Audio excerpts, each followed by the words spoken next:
और उसमें हमने संगठन के कितने प्रकार होते हैं, अल्पकालिक संगठन, दीर्घकालिक संगठन, फिर उसी में आपको अनौपचारिक संगठन, औपचारिक संगठन के बारे में बताया था। फिर संगठन में कैडर की क्या भूमिका होती है, संगठन में बैठक का क्या महत्व होता है, संगठन में रणनीतियों का महत्व, ये सारी चीजें पिछली बार हमने आपके समक्ष रखा था। जो नए साथी जुड़े हैं उनके लिए हम जब रिवीजन करेंगे तो उसमें बताएंगे फिर से। फिर संगठन अपना अधिवेशन करते हैं, उसका भी महत्व होता है, जिला अधिवेशन, राज्य स्तरीय अधिवेशन, राष्ट्रीय अधिवेशन। फिर संगठन में जनरल बॉडी होती है जिसको हम आम सभा कहते हैं। संगठन के विकास में सांस्कृतिक कार्यक्रमों का क्या महत्व होता है, इसके बारे में भी बताया गया था। संगठन के लिए आंदोलनात्मक कार्यों का क्या महत्व होता है, आंदोलन कितने प्रकार के होते हैं, जिसमें हमने आपको वैचारिक आंदोलन, अहिंसक आंदोलन और हिंसक आंदोलन की जानकारी दी थी। फिर संगठनात्मक व्यवहार पे हमने आपको चर्चा किया था कि समानता का व्यवहार करो, बंधुता को विकसित करो, स्वतंत्रता का संरक्षण करो, इंटरनल कॉन्फ्लिक्ट को यथाशीघ्र सुलझाने का प्रयास करें, संगठनात्मक संस्कृति को विकसित करें। और संगठनात्मक इंटरनल कॉन्फ्लिक्ट का थोड़ा सा परिचय दिया गया था।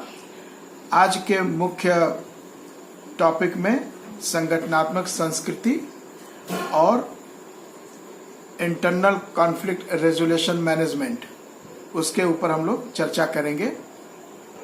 मित्रों, जितनी चर्चा है ये आपको केवल आउटलाइन दिया जा रहा है, ये बहुत गहन विषय है और इसमें सबसे ज़्यादा सैद्धांतिक जानकारी के साथ साथ आपको अनुभव भी करना पड़ेगा। वैसे भी जब हम ज्ञान की बात करते हैं तो ज्ञान की परिभाषा में इंफॉर्मेशन और एक्सपीरियंस, ये दोनों जब मिलते हैं तब उसको हम कहते हैं ज्ञान, जो हम कहते हैं एलिट। एक नॉलेज होता है, एक एलिट होता है। तो नॉलेज मीन्स इंफॉर्मेशन, और उस इंफॉर्मेशन का जब आपने अनुभव कर लिया प्रैक्टिकल, वही आपका ज्ञान बन जाता है। तो आइए आज के टॉपिक पे हम बात करेंगे संगठनात्मक संस्कृति पर। संगठन की एक संस्कृति होनी चाहिए जिससे संगठन के सदस्यों में संगठन के उद्देश्य के अनुसार चरित्र निर्माण किया जा सके। यह संस्कृति ही, कल्चर ही तय करती है कि आप वास्तव में किस उद्देश्य की पूर्ति के लिए कार्य कर रहे हो। संगठनात्मक संस्कृति को आमतौर पर किसी संगठन के सभी विश्वासों, मूल्यों और दृष्टिकोणों के रूप में समझा जाता है, और यहाँ की ये उसके सदस्यों के व्यवहार को कैसे प्रभावित करते हैं। जो संगठनात्मक संस्कृति होती है वो सदस्यों के व्यवहार को भी प्रभावित करती है। संस्कृति इस बात को भी प्रभावित करती है कि लोग किसी संगठन का अनुभव कैसे करते हैं। यह संगठन की नीतियों, जो पॉलिसीज है, उदाहरण के लिए संगठन का ड्रेस कोड, संगठन में कार्य करने का समय, जैसे औपचारिक संगठन होता है तो उनका एक ड्रेस कोड होता है। औपचारिक संगठन में आप उदाहरण ले लीजिए डिफेंस का, पुलिस का, रेलवे का, तो आप देखेंगे कि डिफेंस में एक ड्रेस कोड होता है। मिलिट्री गहरे हरे रंग का ड्रेस पहनती है, नेवी सफेद ड्रेस पहनती है, एयरफोर्स स्काई ब्लू कलर का ड्रेस पहनता है।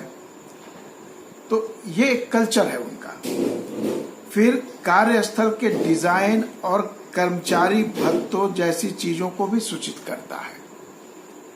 संस्कृति आमतौर पे किसी संगठन के नेताओं द्वारा निर्धारित की जाती है। संगठन अपनी संस्कृतियों को स्पष्ट रूप से परिभाषित नहीं करती हैं। वे इस बात से उभरती हैं कि लोग क्या मानते हैं, वे कैसे सोचते हैं, वे क्या कहते हैं और वे क्या करते हैं। मतलब जो संगठन के कार्यकर्ता हैं, सदस्य हैं, उनके बारे में उनको लोग देख के जज करते हैं कि ये कैसा है। अब जैसे उदाहरण के लिए अगर हम लोग देखें आरएसएस का उदाहरण ले, मैं आरएसएस का उदाहरण क्यों लेता हूं, क्योंकि ये एक सुसंगठित संगठन है। बेशक उसकी विचारधारा हिंदुत्व की है, और हिंदुत्व की विचारधारा का मतलब वो वर्ण व्यवस्था का पक्षधर है। उस वर्ण व्यवस्था में एससी, एसटी, ओबीसी जो है, इनकी स्थिति दयनीय रहती है, इसलिए हम लोग उसको लाइक नहीं करते हैं। वो समानता की बात नहीं करती, वो लोकतंत्र की बात नहीं करती, लोकतंत्रात्मक मूल्यों की बात नहीं करती। ये हिंदुत्व है।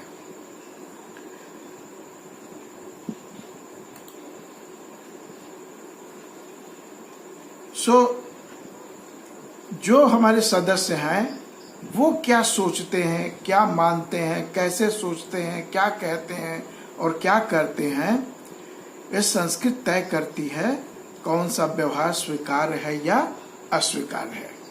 संस्कृति ऑर्गेनाइजेशन कल्चर को दूसरे रूप में हम कह सकते हैं, यह एक पैमाना बनाया गया है, एक डिसिप्लिन बनाया गया है। उस डिसिप्लिन के अंतर्गत हम सभी को व्यवहार करना चाहिए। संस्कृति संगठनात्मक व्यवहार को निर्देशित करने वाले मूल्यों और मूल सिद्धांतों को भी परिभाषित करने में मदद कर सकती है। संगठनात्मक परिवर्तन की अवधि में संस्कृति या तो सहायक हो सकती है या बाधा बन सकती है। इसका क्या मतलब है कि संगठन अपने रणनीति के अनुसार अपने अंदर परिवर्तन लाता है। अगर उस संगठन का संस्कृति, उसका कल्चर, ऑर्गेनाइजेशन कल्चर अगर पॉजिटिव है, सहयोगात्मक है, अनुकूलनशीलता वाला है, तो वह परिवर्तन को शीघ्र ही अपना लेता है बिना विरोध के। लेकिन जिस ऑर्गेनाइजेशन में तानाशाही होती है और डिक्टेटरशिप होता है, वहाँ लोकतंत्र नहीं होता है, वहाँ आपस में रिलेशन सही नहीं होते हैं, जिसको हम लोग कहते हैं समानता का व्यवहार, होमोजेनियस रिलेशन, अगर ये नहीं है तो वहाँ किसी भी परिवर्तन को ऑर्गेनाइजेशन अपना नहीं सकता, काफी उसमें नकारात्मकता होती है। उदाहरण के लिए सहयोग और अनुकूलनशीलता की संस्कृति वाला संगठन परिवर्तन को अपना सकता है, जबकि कम लचीली, अधिक नौकरशाही संस्कृति परिवर्तन के प्रति अच्छी प्रतिक्रिया नहीं दे सकती है।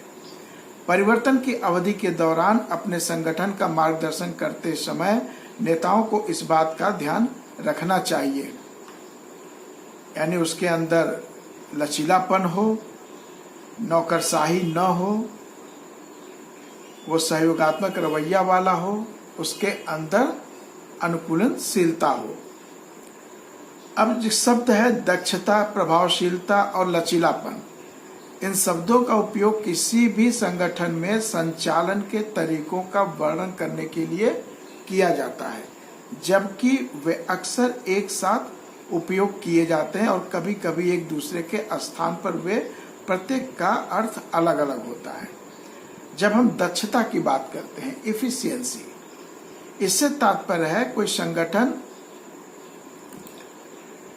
संगठन समय, लोगों और धन जैसे संसाधनों को लक्ष्य अथवा उद्देश्य की प्राप्ति करने वाली गतिविधियों में कितनी अच्छी तरह से बदल देती है, यही दक्षता है। एक कुशल संगठन अपने संसाधनों की प्रत्येक इकाई के लिए उच्च मात्रा में गतिविधि उत्पन्न करती है। प्रभावशीलता क्या है? इफेक्टिवनेस। इसका तात्पर्य उस गति से है, उस स्पीड से है जिस पर संगठन की गतिविधियां वैचारिक परिणामों में परिवर्तित होती है। एक प्रभावी संगठन अपनी गतिविधियों से अच्छी संख्या में उच्च गुणवत्ता वाले परिणाम प्राप्त करती है और ऐसा करके अपनी वैचारिक योजना के लक्ष्यों को पूरा करती है। लचीलापन, फ्लेक्सिबिलिटी, वह गति है जिस पर कोई संगठन बदलती सामाजिक, आर्थिक और राजनीतिक स्थितियों के साथ तालमेल बैठाती है। संगठन अक्सर एक साथ कुशल, प्रभावी और लचीली होने का प्रयास करती है। ये लक्ष्य वास्तव में एक दूसरे के विरुद्ध व्यापार करते हैं। लक्ष्य सही मिश्रण प्राप्त करना है।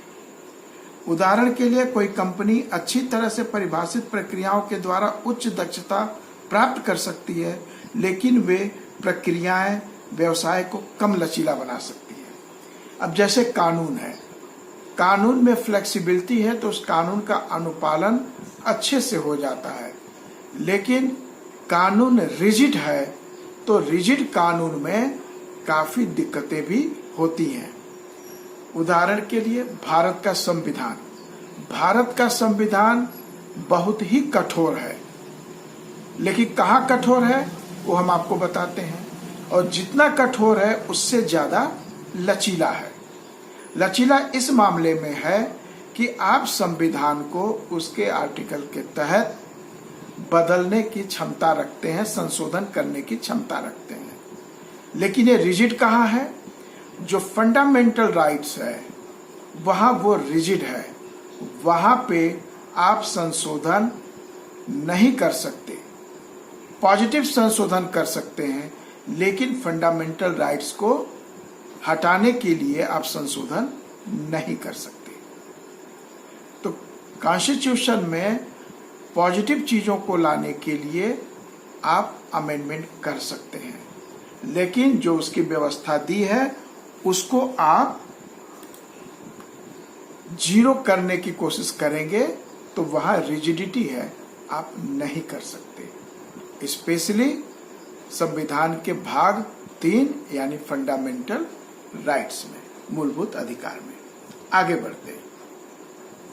कई संगठन विशेष रूप से लचीलेपन के बारे में चिंता करते हैं। वे बहुत ज्यादा नौकरशाही, नियमबद्ध और प्रक्रिया उन्मुख नहीं बनना चाहते और अक्सर अपनी आंतरिक संरचनाओं को बहुत सरल बना देते हैं।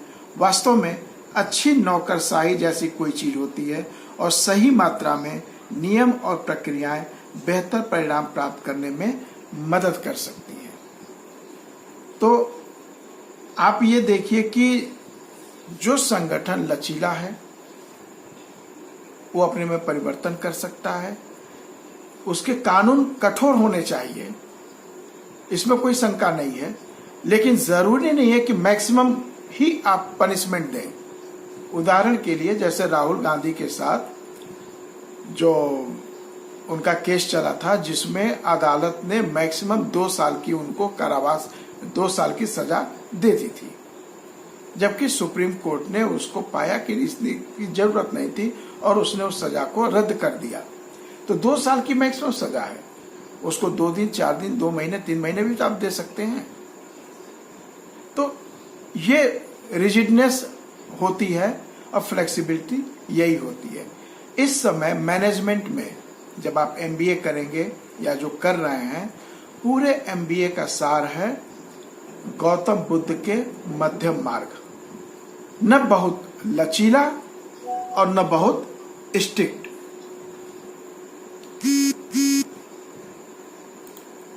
तो ये है। अब आइए आगे। वैल्यूज, एक संगठन का वैल्यूज होता है, मूल्य होता है। आप दूसरे शब्दों में नैतिकता भी कर सकते हैं। मूल्य वे होते हैं जिनके लिए कोई संगठन खड़ी होती है। वे विश्वास जो उसके संगठनात्मक व्यवहार को संचालित करते हैं, और वे विशेषताएं जो वह चाहती है कि लोग उसके साथ जुड़े। वे संगठन के व्यावसायिक लक्ष्यों के पूरक हैं।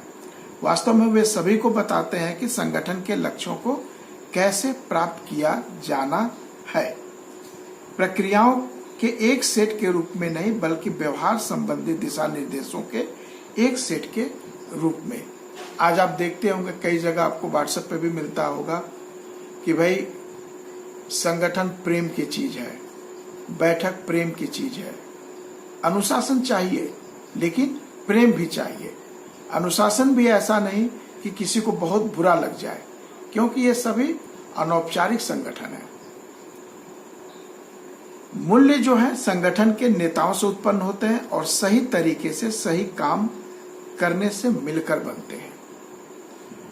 संगठन के मूल्य संगठन और उनके द्वारा सेवा प्रदान किए जाने वाले ग्राहकों के आधार पर व्यापक रूप से भिन्न हो सकते हैं, लेकिन अक्सर गुणवत्ता, विश्वसनीयता, ईमानदारी, नवाचार और सेवा के विचारों से संबंधित होते हैं। मूल्यों को आमतौर पर अपने आप परिभाषित किया जाता है, विजन और मिशन स्टेटमेंट के साथ होते हैं। ये आपका था अभी तक का जो ये ऑर्गेनाइजेशन कल्चर के अंदर था। एक अगर मोटे रूप में हम देखें तो भारत का संविधान, उसका मूल्य क्या है? उसका मूल्य है स्वतंत्रता, समता और बंधुता। इस मूल्य को अपनाकर ही हम व्यक्ति की गरिमा और राष्ट्र की एकता और अखंडता को सुनिश्चित कर सकते हैं, और लिहाजा यही मूल्य मैनेजमेंट में भी पढ़ाया जाता है। इसीलिए हम लोग गौतम बुद्ध को, जो 28वें बुद्ध हैं, जिनको भगवान बुद्ध भी कहा जाता है, उनको मैनेजमेंट का गुरु माना जाता है।